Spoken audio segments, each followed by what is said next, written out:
Hello everyone. Before starting the lesson, try this warm-up. Is it a function? So for each graph, I want you to tell me if this graph represents a function or not. So pause the video and try the question.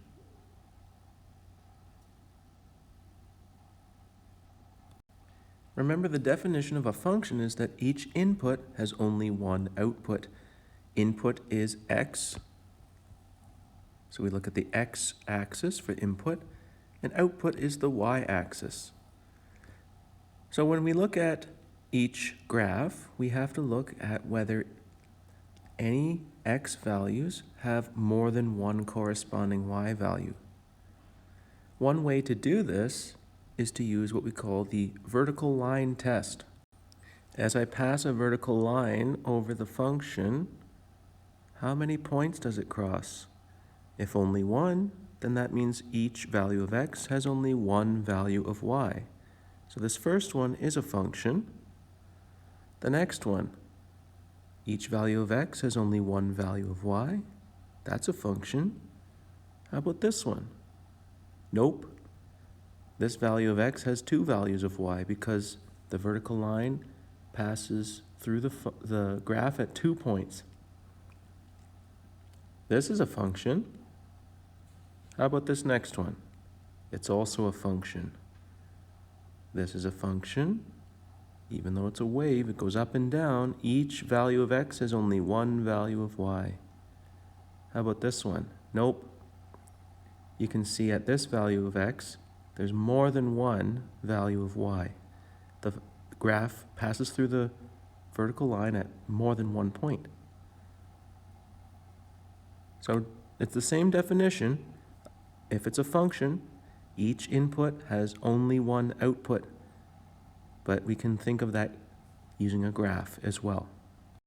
In this lesson, we are going to talk about domain and range. So we're going to explain the meaning of those words, domain and range, and we're going to describe the domain and range of a function properly. So first off, some definitions. Domain is the set of all input values, x, that exist in a function. Or I could word it, the domain is all of the possible values of x that the function can have.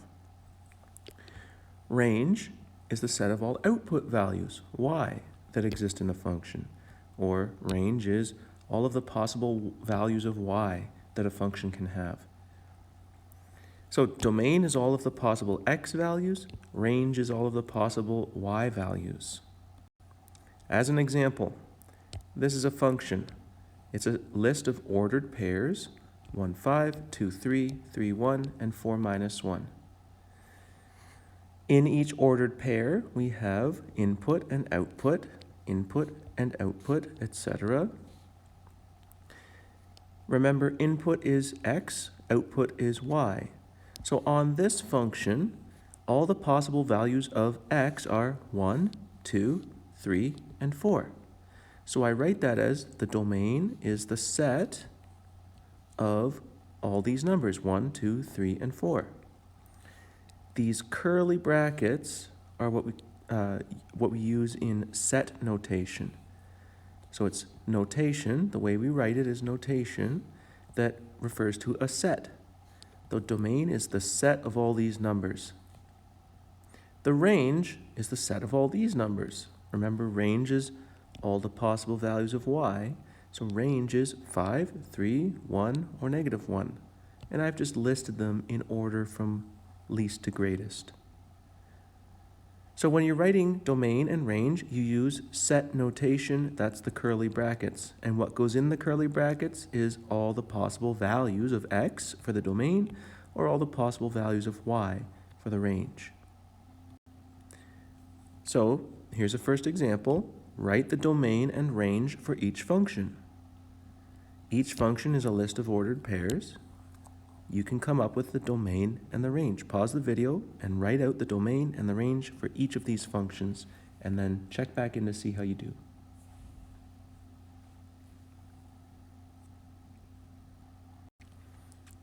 Well, here's the domain and the range. Did you remember the set notation with the curly brackets?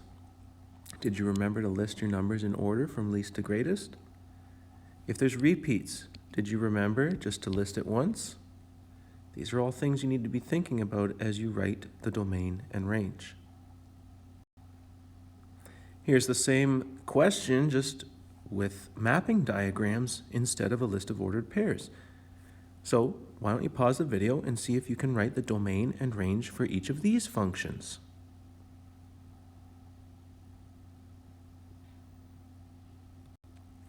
So just remember, domain is all the possible values of x.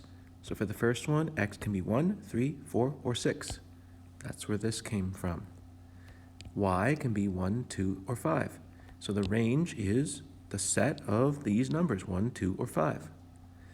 And for the second one, x can be 1, 2, or 3. That's the domain. Y can only be 4. So that's the range. Now here's another one, except instead of a list of ordered pairs or a mapping diagram, we have tables. So pause the video and try to write the domain and range for each of these functions.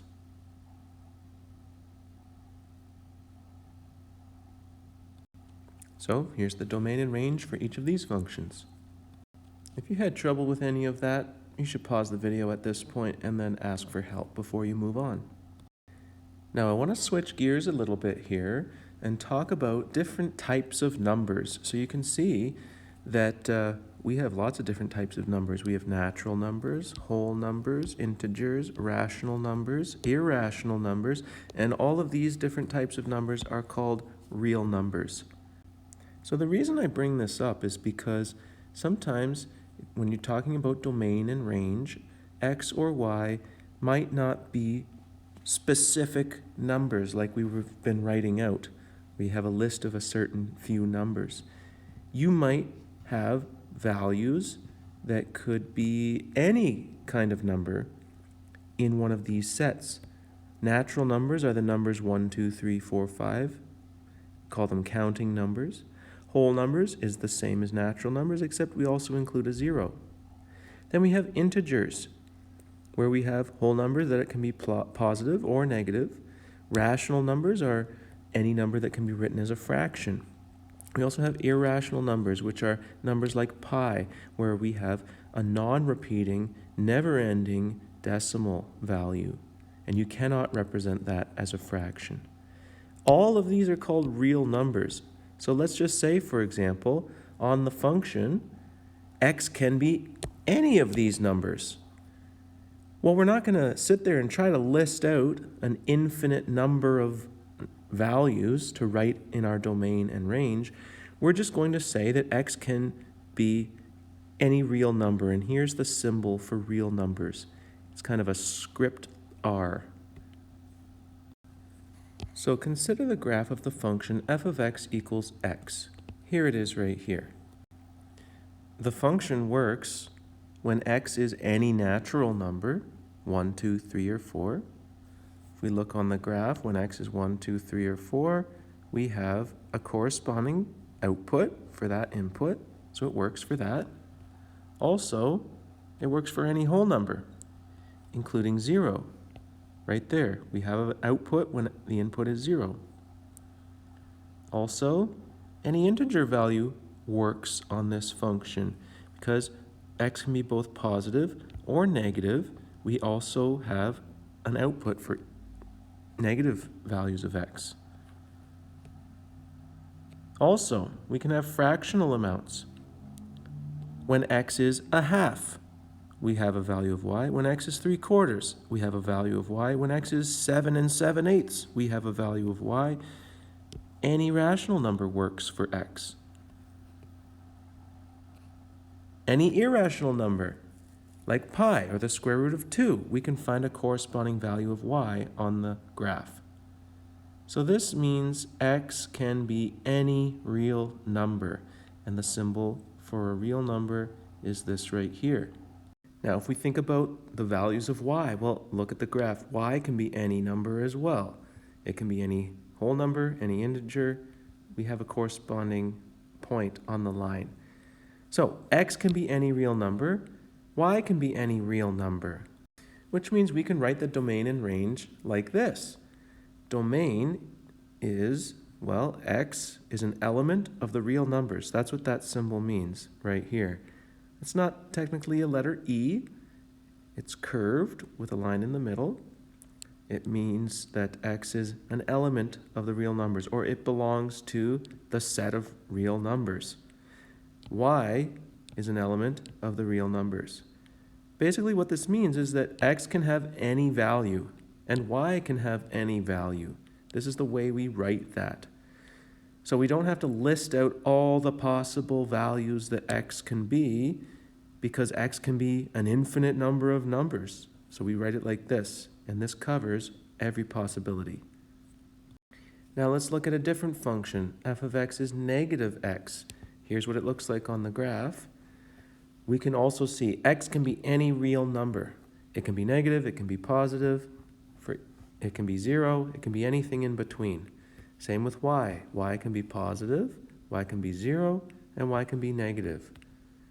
So if x and y can be anything, we know that domain and range looks like this. X is an element of the real numbers, y is an element of the real numbers. Now let's look at a different function. F of x is equal to x squared. Now this is the graph. It's a parabola. This is a quadratic function. X can be any number, any real number, because if I put a negative value in, I can go up and I can find a corresponding output. If x is positive, I can find an output. If x is 0, I can find an output. And any number along that axis will have a corresponding value of y. So the domain, x is an element of the real numbers. Let's talk about the range though. Y can be all these positive numbers, y can be 0, but y will never be a negative value. There's no spot on this function that has a negative value of y. So y can be any real number as long as it's greater than or equal to 0. This is called a restriction. So the way we write the range, y is an element of the real numbers. Put a vertical line here. That introduces a restriction. The restriction on that is that y must be greater than or equal to 0. So this symbol, greater than with a line underneath, means greater than or equal to. So when you're writing domain and range, you have to look for restrictions and then include them in your domain and range statements. If there are no restrictions, you don't write any restrictions. But if there are, you have to write them. So consider this function. F of x is equal to negative x squared. Here's the graph. Think through this. Are there any restrictions on x? Are there any restrictions on y? What is the domain? How would you write it? What is the range? How would you write it?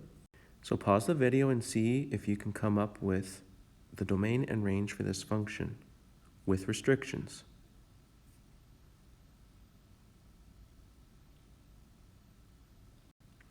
Well, there's no restrictions on x. This curve gets wider and wider and wider. So no matter how far you go on the x-axis, you can always find a y value if you go down far enough. There is a restriction on y though. Y is always less than or equal to 0. Here y is 0. Everywhere else on the curve, y is less than 0. So domain, no restrictions on x. X can be any real number. Range, y is any real number as long as it's less than or equal to 0. Here's the function f of x equals the square root of x. It looks like this on the graph. Pause the video and answer these questions and find the domain and the range.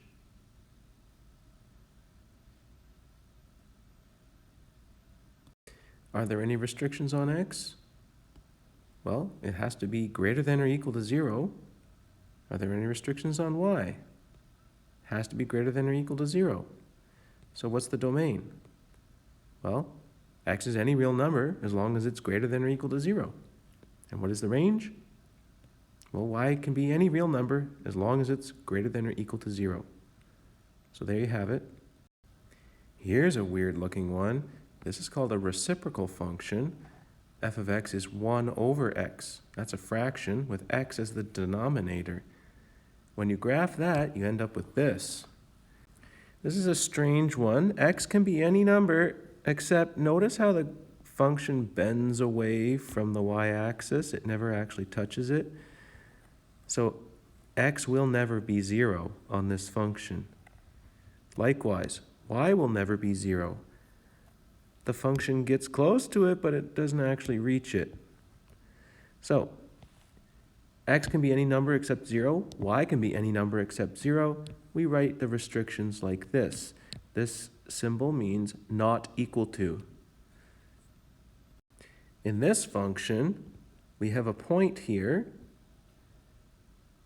It goes up, then it comes back down, and there's an arrow here indicating that it just keeps going and going and going. So when we take a look at the values of x, well, x can be any number because it keeps getting wider and wider and wider. The graph opens over to the right more and more and more. But we never go to the left past this point. So this value of x right here, 1, is the lowest possible value of x. X can be 1 or anything more than 1, greater than or equal to 1. If we think about y, well, y can be any really low number. It goes lower and lower and lower, but here, that's the highest it can go, 8. 8 is the highest value that y can be. So y is less than or equal to 8. X can be greater than or equal to 1, and y must be less than or equal to 8. These are the restrictions for our domain and range. Now this function here looks like a parabola, but notice that it starts and stops. It doesn't get wider and wider and wider. So x can be any real number except it's going to be in between here and here. Y can be any real number except that's the highest, that's the lowest. So this is how I'm going to word it.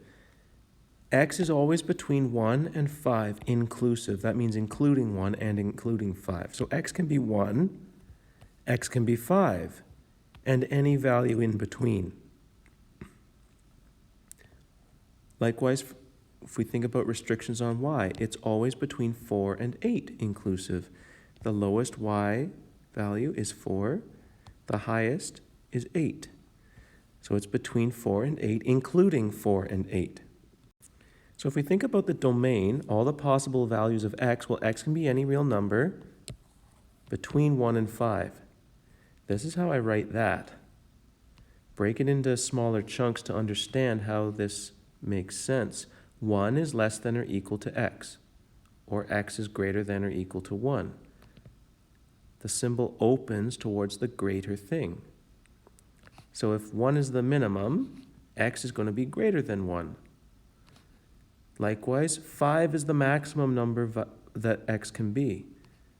5 is greater than x, or x is less than 5. So when we write it like this, you can see we put the minimum over here, we put the maximum over here, and all of the greater than or equal to symbols point towards, or they open up towards the greatest number, 5. X is in the middle because x can be between 1 and 5. And likewise for our y values, y must be between 4 and 8 inclusive, so it can be equal to 4, it can be equal to 8, and in between those. So the restriction is 4 is less than or equal to y, which is less than or equal to 8, or y is between 4 and 8. So now that you know how to write domain and range when x or y can be between two numbers, why don't you pause the video and see if you can write the domain and the range for this crazy looking function here. So pause the video and try to write the domain and range.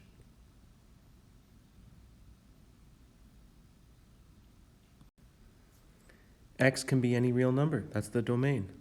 Because I have arrows on either end, I know that x can be 0, it can be any negative number, it can be any positive number, x can be anything, no restrictions. Y, on the other hand, is any real number in between -5 and +5. The lowest value y can be is -5, and the highest it can be is +5. So that's how I write the restrictions on y. Make sure that your greater than or equal signs are pointing in the right direction. They always open towards the biggest thing. This function's a little bit different. There's an arrow here, so this pattern keeps going. It'll keep going up and down and up and down, but there's a dot there. That means it starts and stops right there. It does not keep going to the left. So with that being said, pause the video and see if you can write the domain and range for this function.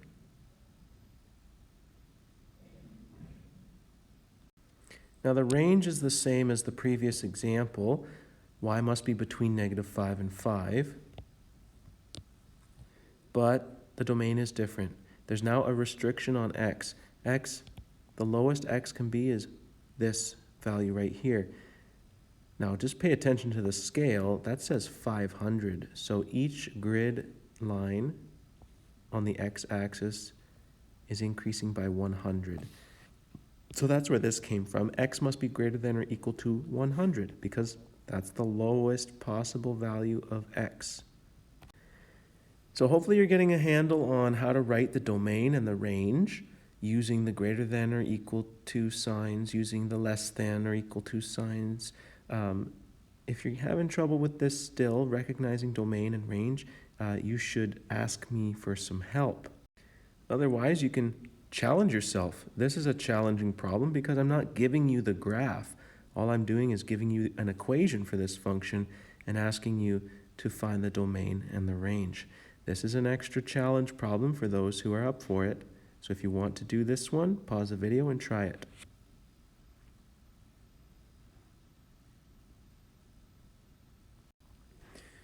If you think about this part right here, it's 1 divided by this. Now, when you're dividing, you cannot divide by 0. You just can't do it.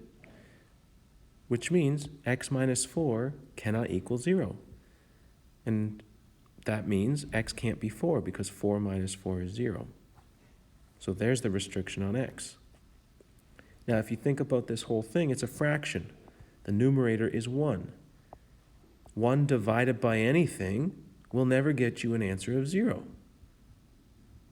So that means y, the output, will never be 0. That's the restriction on y. So here's your domain and range. And now it's time to practice. Some key ideas where domain is all the possible values of x, range is all the possible values of y, and you need to know how to write the domain and the range for a function. So as you're practicing, reach out for help if you need it.